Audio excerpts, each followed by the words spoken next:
Good afternoon, everyone. I am Jin Song from Tampa, Florida. Today I will be conducting an assessment of the running trails at John Chestnut Park in Palm Harbor, Florida. This will be the first video in a series evaluating various running trails around Hillsborough and Pinellas County. I'm a pretty physically active person, and I like to cross-train between various forms of cardio. But when it comes to weight loss, I find running to be one of the most tranquil and best ways of relieving stress. My work has taken me all around the world, and I've had the opportunity to run in many different environments. And over the years, I've developed 4 primary criteria for evaluating running routes. First consideration is dedicated trails for pedestrians. The last thing you want to worry about is sharing the road with a car. At the same time, the path should be free of debris, cracks, and roots in the ground. The last thing you want to do is end your tranquility by spending the night in the ER. This goes along with the second consideration, noise control. I like a place that's quiet, where I can focus on my thoughts, maybe hear the birds chirping and the squirrels moving around. If it's noisy, or there's lots of rushing traffic, dogs barking, children screaming, I find it hard to get into my happy place. It's a bit like being on the airplane.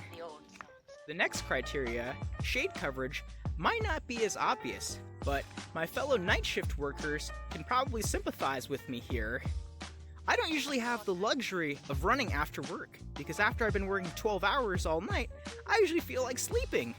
Consequently, I usually gotta run during the daytime. This might not be as important for everyone out there, but I live in Florida, and if you've ever tried running in the middle of summer during daytime, it's usually not so pristine.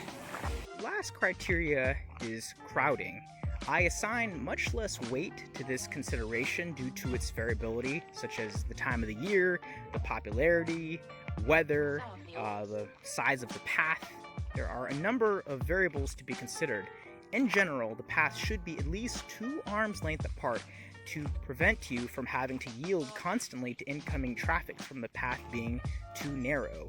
It should be large enough for you to run with a partner.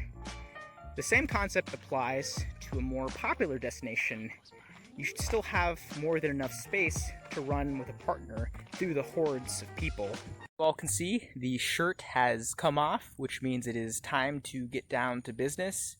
My target is to run for about 1 hour. This should give me more than enough time to map out the terrain. But with that, let's begin! The terrain consisted of sidewalks, boardwalks, and dirt roads. In general, the park as a whole was very well maintained. There was no major debris or obstructions to the running path. The only hazard that I observed was roots, small, but they did exist. If I were to score this on a scale of 10, assuming that 60% of the paths were paved and 40% were dirt roads, I would give a 6 out of 6 for the paved areas and a 3 out of 4 for the dirt roads, for an overall score of 9 out of 10. This park was very peaceful. Tons of wildlife.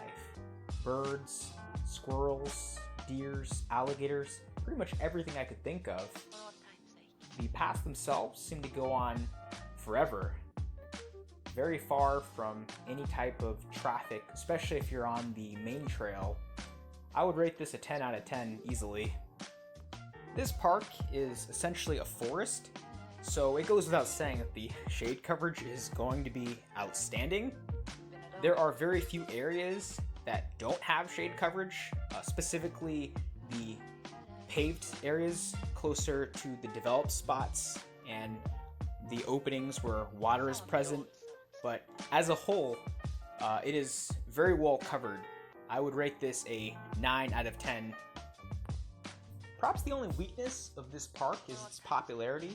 There was tons of families out there, and the sidewalk itself didn't really seem to be very large relative to that. It did meet the 2 arms length criteria. However, there was numerous instances in which I had to cut around families and large groups of people. So you can run here with a partner, maybe on a slow day, early in the morning, or later at night before it closes.